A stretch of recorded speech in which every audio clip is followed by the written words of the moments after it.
തിരഞ്ഞെടുപ്പ് അടുത്തിരിക്കെ രാഹുൽ ഗാന്ധിയെ വിടാതെ വിമർശനം തുടരുകയാണ് മുഖ്യമന്ത്രി പിണറായി വിജയൻ. രാജ്യം മുഴുവൻ ജാഥ നടത്തിയിട്ടും പൗരത്വ നിയമത്തിനെതിരെ രാഹുൽ പ്രതികരിച്ചില്ല. സംഘപരിവാർ മനസ്സാണ് കോൺഗ്രസിനെന്നും മുഖ്യമന്ത്രി കുറ്റപ്പെടുത്തി. രാഹുലിനെ കിങ്ങിണിക്കുട്ടൻ എന്ന് വിളിച്ചായിരുന്നു കണ്ണൂരിലെ LDF സ്ഥാനാർത്ഥി MV ജയരാജന്റെ പരിഹാസം. രാഹുൽ ഗാന്ധിക്ക് വലിയ പരാതി. അദ്ദേഹത്തെക്കുറിച്ച് ഞങ്ങൾ വിമർശിക്കുന്നു. ലോകത്തും രാജ്യത്തുമുള്ള എല്ലാ പ്രശ്നങ്ങളെക്കുറിച്ചും അദ്ദേഹം പ്രതികരിക്കുന്നു. പൗരത്വ നിയമ ഭേദഗതിയെക്കുറിച്ച് പ്രതികരണമില്ല. വയനാട്ടില് നാമനിർദ്ദേശ പത്രിക സമർപ്പിക്കാൻ വരുമ്പോൾ അവിടെ നിന്നെങ്കിലും പ്രതികരിക്കുമെന്ന് വിചാരിച്ചു, അവിടെയുമില്ല. തെരഞ്ഞെടുപ്പിന്റെ ഘട്ടമായപ്പോ എല്ലാ രാഷ്ട്രീയ പാർട്ടികളും പ്രകടന പത്രിക തയ്യാറാക്കി.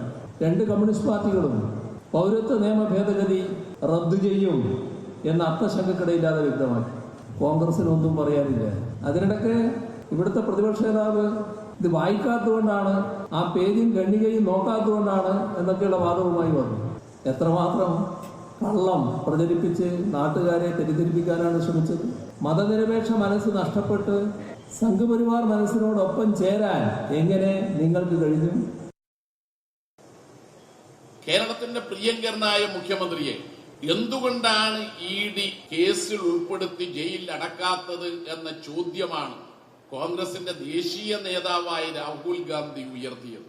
ഒരു ദേശീയ നേതാവ് ജനാധിപത്യ മതനിരപേക്ഷ കൂട്ടായ്മയ്ക്ക് വേണ്ടി ജീവൻ കൊടുത്തും പൊരുതുന്ന ഇടതുപക്ഷത്തിന്റെ മുഖ്യമന്ത്രിക്കെതിരായി അത് പറയുക വഴി ദേശീയ രാഷ്ട്രീയത്തിൽ അദ്ദേഹം ഒരു കിങ്ങിണിക്കുട്ടൻ രാഷ്ട്രീയം കൈകാര്യം ചെയ്യുന്നുവെന്ന് ആരെങ്കിലും പറഞ്ഞാൽ അവരെ കുറ്റപ്പെടുത്താൻ കഴിയില്ല. അതേസമയം രാഹുൽ ഗാന്ധിയെ അപമാനിക്കുകയെന്ന BJPയുടെ അജണ്ട ഏറ്റെടുത്തിരിക്കുകയാണ് മുഖ്യമന്ത്രിയെന്ന പ്രതിപക്ഷ നേതാവ് VD സതീശൻ പറഞ്ഞു. 10 കൊല്ലമായി നരേന്ദ്രമോദിയും BJPയും രാഹുൽ ഗാന്ധിയെ അപകീർത്തിപ്പെടുത്താൻ പറയുന്ന അതേ വാചകങ്ങൾ പിണറായി വിജയനും CPM ഏറ്റെടുത്തിരിക്കുകയാണ്. അദ്ദേഹം BJPയെ സന്തോഷിപ്പിക്കാൻ വേണ്ടിയിട്ടാണ്. BJPക്ക് ഏറ്റവും സന്തോഷം കിട്ടുന്ന കാര്യം എന്താ? രാഹുൽ ഗാന്ധിയെ ചീത്ത വിളിക്കുമ്പോഴാണ്. മോഡിയെ സന്തോഷിപ്പിക്കാൻ വേണ്ടിയാണ്. അതിനാണ് ഞാൻ പറഞ്ഞത് ഇദ്ദേഹം കസവ് കെട്ടിയ പേടിത്തൊണ്ടനാണെന്ന് പറഞ്ഞു മുഖ്യമന്ത്രി. വിവരങ്ങളുമായി അർജുൻ, ഇന്നും വാക്പോര് തുടരുകയാണ്. ഇന്നിപ്പോൾ ജയരാജന്റെ തിരഞ്ഞെടുപ്പ് പ്രചാരണ പരിപാടിയിലാണോ പിണറായി വിജയൻ രാഹുലിനെതിരെ സംസാരിച്ചത്?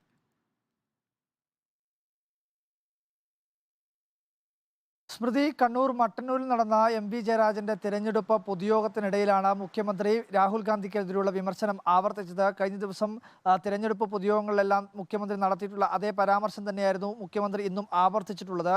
പൗരത്വ നിയമ ഭേദഗതി ബില്ലുമായി ബന്ധപ്പെട്ടുകൊണ്ട് കേരളത്തിലും അതുപോലെ തന്നെ രാജ്യത്തുടനീളം വിവിധമായിട്ടുള്ള പരിപാടികൾ അല്ലെങ്കിൽ അത്തരത്തിൽ അതിനെതിരെയുള്ള ഒരു പ്രതികരണം പോലും രാഹുൽ ഗാന്ധിയുടെ ഭാഗത്തുനിന്നുണ്ടായിരുന്നില്ല. ഭാരത് ജോഡോ നടത്തി, രാജ്യത്തുടനീളം സഞ്ചരിച്ച് ലോകത്തെ പല വിഷയങ്ങളും അദ്ദേഹം പ്രതികരണം നടത്തി. വയനാട്ടിൽ നാമനിർദ്ദേശ പത്രിക സമർപ്പിക്കാൻ എത്തിയപ്പോഴും ഈ പൗരത്വ ഭേദഗതി നിയമ ബില്ലിനെതിരെ എന്തെങ്കിലും പറയുമെന്ന് പ്രതീക്ഷിച്ചു. പക്ഷേ അത്തരത്തിലുള്ള ഒരു നടപടിയും അദ്ദേഹത്തിൻ്റെ ഭാഗത്തുനിന്നുണ്ടായിട്ടില്ല എന്നുള്ളത് പേരെടുത്തത് തന്നെ വിമർശനം ആവർത്തിക്കുകയായിരുന്നു മുഖ്യമന്ത്രി ചെയ്തത്. അതിന് പുറമെ അതിൽ ഒരു പടി കൂടി കടന്നുകൊണ്ടാണ് കണ്ണൂരിലെ LDF സ്ഥാനാർത്ഥി MV ജയരാജൻ ഇത്തരത്തിൽ മുഖ്യമന്ത്രിയെ വിമർശിക്കുന്ന കോൺഗ്രസിൻ്റെ ദേശീയ നേതാവ് ഒരു കിങ്ങിണിക്കുട്ടൻ രാഷ്ട്രീയം കൈകാര്യം ചെയ്യുന്ന എന്നു പറഞ്ഞാൽ ആർക്കെങ്കിലും തെറ്റു പറയാൻ കഴിയുമോ എന്നുള്ള പ്രതികരണം MV ജയരാജന്റെ ഭാഗത്തുനിന്നുണ്ടായിട്ടുള്ളത്. തുടരുന്നു. ഇനി 4 ദിവസം ബാക്കി നിൽക്കെ. അർജുൻ കല്യാടാണ് വിവരങ്ങൾ നൽകിയത്.